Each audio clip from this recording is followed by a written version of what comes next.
Whew, arriving today, finally. Feels like forever. Alright, now that it'll get here today, I can finally do my review. Let's check YouTube and see what it's looking like today. Huh? Drama?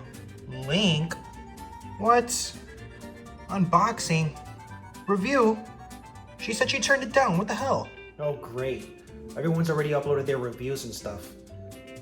What am I supposed to do now to be original? I got an idea. I'll dress up. I'll dress up like a mechanic and I'll do a skit.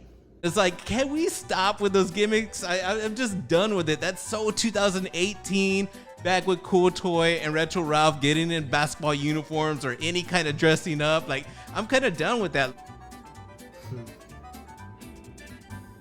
Oh well, screw it. This one's for you, Otichi. Let's do it. Hey, what's up, YouTube? Thanks for coming to Tox's Chop Shop. Look what we got in the shop today. It's the Arcade1up Fast and Furious cabinet. We're gonna build this thing 1/4 panel at a time. The parts and labor, we're looking at about $5.99. Yeah, this is cringe, man. I can't do it. Sorry. You're right, OTG. No more skits. This is pretty corny.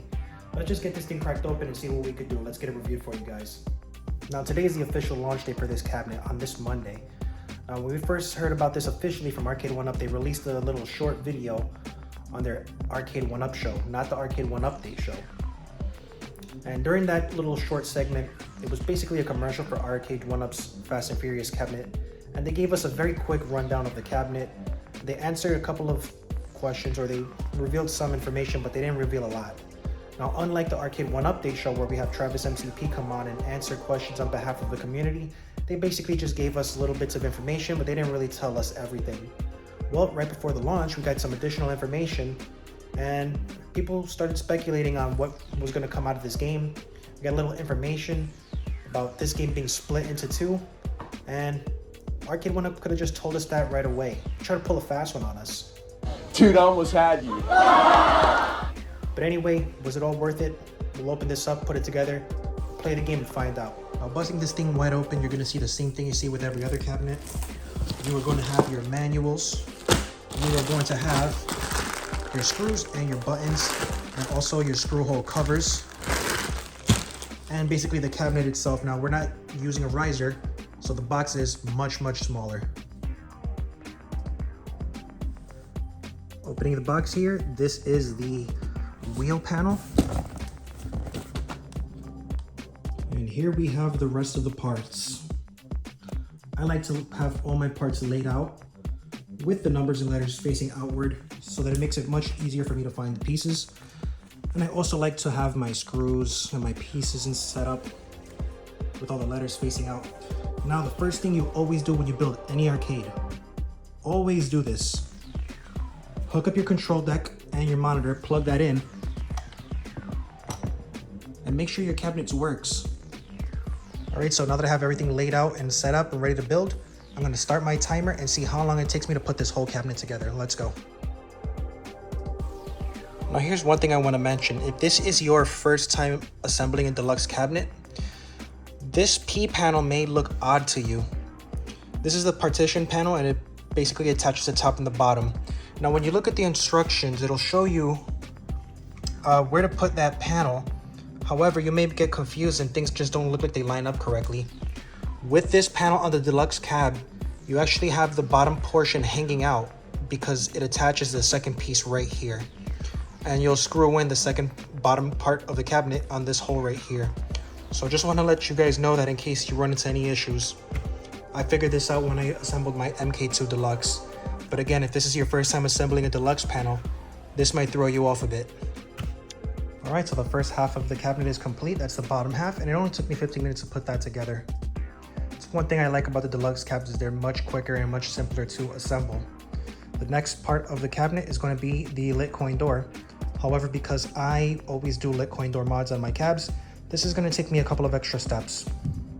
First thing I'm going to do is unscrew the red portion of this and then remove the paper from the lit coin door piece over here. So let me go ahead and do that. All right, so once I have my red lights removed from the fall coin door, I place it onto the panel, and then I just take a drill and basically just drill a hole where the lights are gonna go.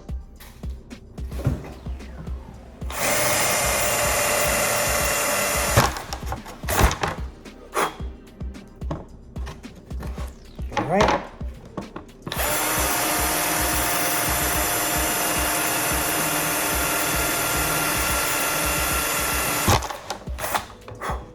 Alright, so these are the holes I drilled, and these are some lit coin door LEDs from Retro 530.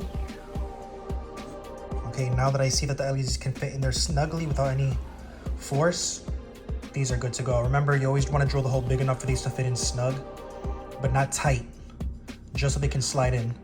Because if you do it too small and you force them in there, you'll break them. I did that before with the MVC one. So don't force it in there, just make sure the hole's big enough. You can tape it if it's too loose, but better safe than sorry. Don't jam anything in there because you will break it. Coin doors installed, LEDs installed, and we can move on.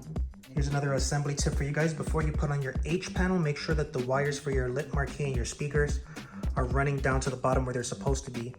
I've made the mistake as well before where I assembled the entire unit and forgot to pull the speakers down because I got a little too excited and impatient, and then I had to redo the whole thing because I had to get back into the panel to get the wires out. So that's another tip for you. And here's another tip for you guys. Whenever you're doing the screen and you're gonna remove the film, loosen up the screws just a little bit, not a lot, but just loosen up the screws slightly when you peel this off. That way you don't have that little bit of plastic stuck underneath the screw. It drives some people crazy. And once again, the lucky person that I am, because I'm always lucky, I get a nice dirty speck right underneath the glass, just like every goddamn Arcade1up machine I ever freaking buy. So now I have to remove the entire bezel and get that dust off. Never fails. All right, just like I mentioned in my other video, if you have to do this, which for me, I have to do this every single time out of the nine cabinets that I have. This is the 7th one that I had to do this to. Always use a brand new fresh Swiffer wipe to wipe the screen and the back of the bezel, and never use anything like a towel or a microfiber cloth. If you use anything other than a Swiffer, you're gonna spread and smear. Then you'll get lines running across the bezel and it's gonna drive you crazy.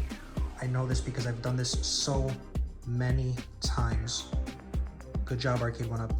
All right, I just made another mistake, and fortunately this is not a hard one to fix. Couldn't screw my control panel in and realized I put it in backwards. So because of the way it's designed, I can easily just unscrew it from the sides and then flip it over.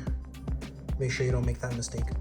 All right, guys, there it is. This thing took me, believe it or not, just about 2 hours to put together, with an additional 15 minutes of setup time for the lit coin door. So it may take you about 1 hour and 30 minutes. Or if this is your first cabinet, this could take you the full 2 hours. Let's turn it on and see how it runs. Marquee. Coin doors on.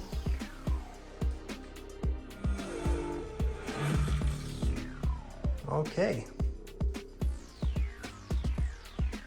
Speakers sound nice so far. Select your track. So as you can see from the menu here, half the tracks are missing.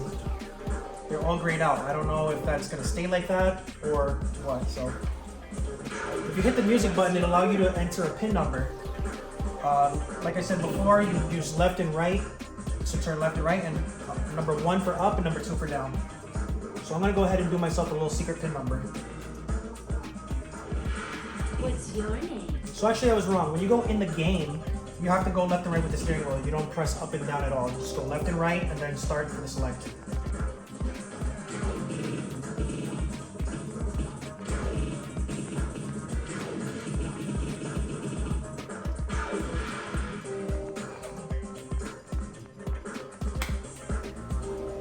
Sweet car.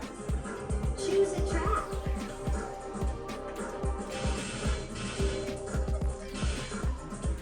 Times Square. Since I'm just now starting, I'm gonna pick easy track. So we'll start with Times Square. And again, when you let go, it centers back. So you have to hold it and make your selection. Manual transmission. Grab a car. And as you can see from the menu here, some of the cars are missing. I'll post a screenshot from Kanzar's video. He tested this out in Technoparrot on the arcade ROM, and you'll see the difference right away. There's also one card that's locked. GTR 34. Upgrade your ride. Nitrous. I'm gonna go with the GTR.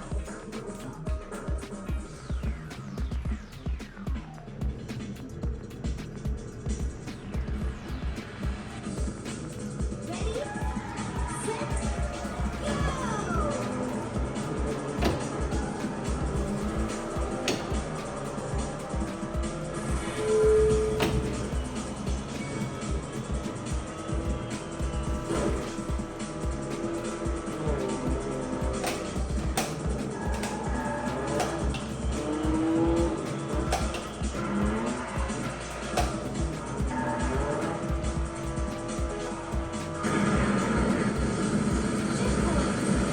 The rumble is nice.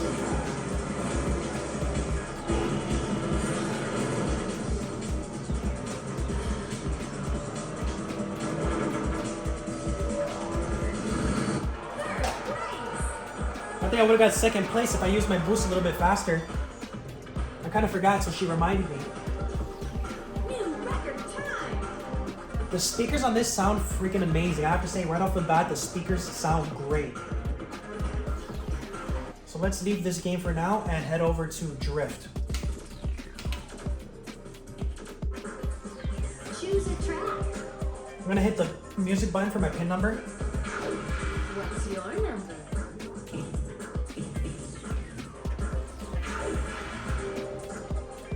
Sweet card.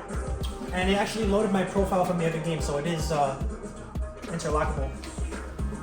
It's gonna use the same car from the last one, the Nissan GT. Pick a track. Now this is crazy. You can actually see that all the other ones are grayed out. So you have to go into the other game to play those tracks.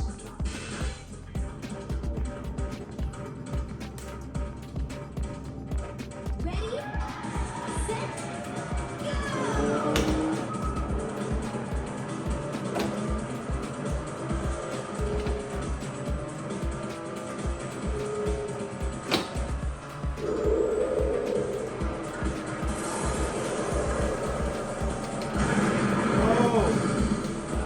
I'm out of nitrous.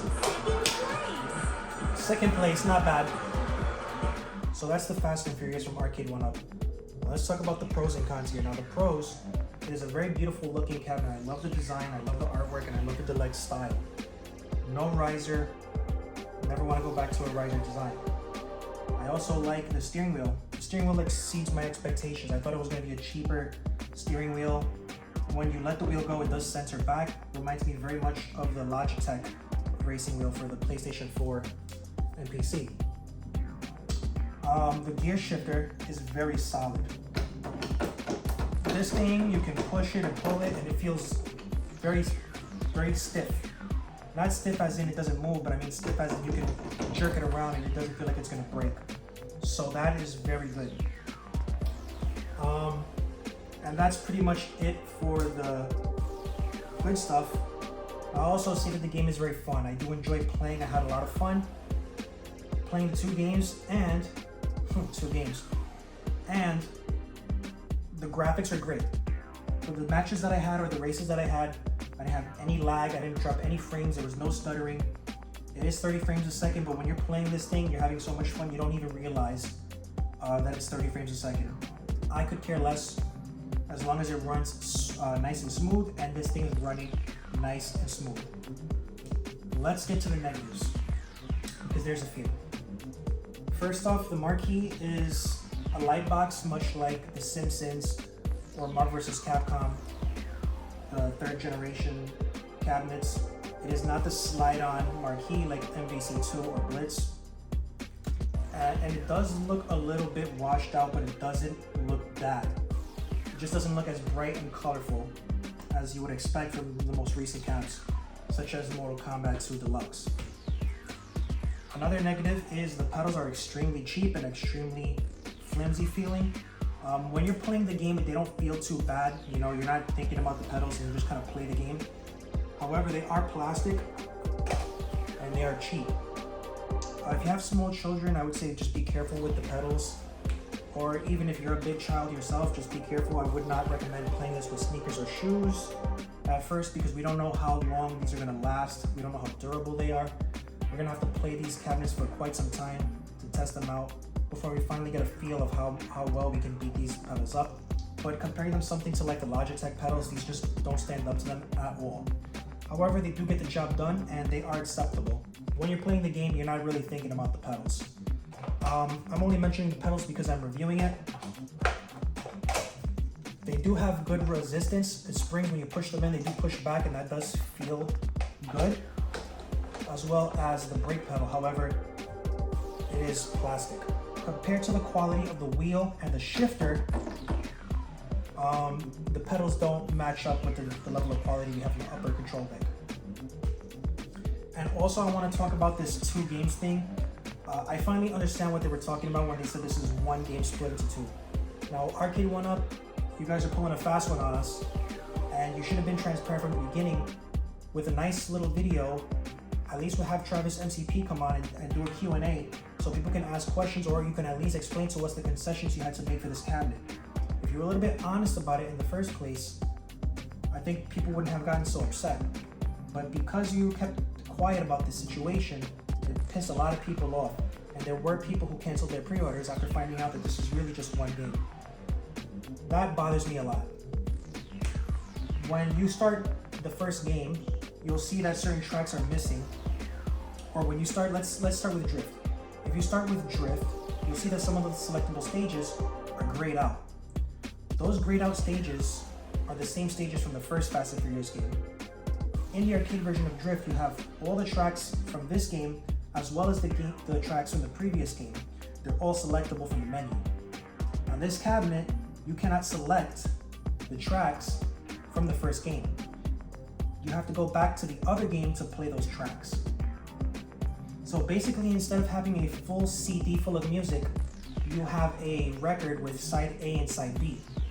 But it's basically the same record, if that makes any sense to you guys. So that's a big letdown. You guys gotta really let people know what's going on with these things, because keeping secrets or just being shady about it is not a good look. Overall, I don't regret this. I had a lot of fun with it. But just beware. This is a $600 cab, and you have 1 game with the tracks split into different sections. Like I said, it's a cassette tape with side A and side B. It's not 2 games, it's 1 game. Now it makes sense to me when I look at it and play it for myself. So that's my review, guys. I hope there's nothing that I left out of here. I pretty much covered as much as I could, showing a little bit of the build because I know not every video has a build in it. Some tips and tricks. Also, Arcade1up, you need to do better. You're not making any improvements. I mean, you just put out another deluxe cab, and I love the deluxe style. I love the deluxe cab, but this is a 1 game cab. You got 1 game on here. You get tracks from 1 game and tracks in the other game. I'd rather just have 1 game with all the tracks on it. This should be a drift cab with all the tracks unlocked. The fact that I have to play 4 tracks or 5 tracks on one side and then exit the menu and go into another game to play the tracks, that's no good. I recommend you guys wait for this to go on sale, because $600 for the 1 game split into 2 is just probably not going to do it for a lot of people. So I hope that was good enough for you guys. Like, comment, subscribe. Please share the video and let me know if there's anything else you want me to cover. I'll try to answer all the questions in the comments. Thanks for watching, guys.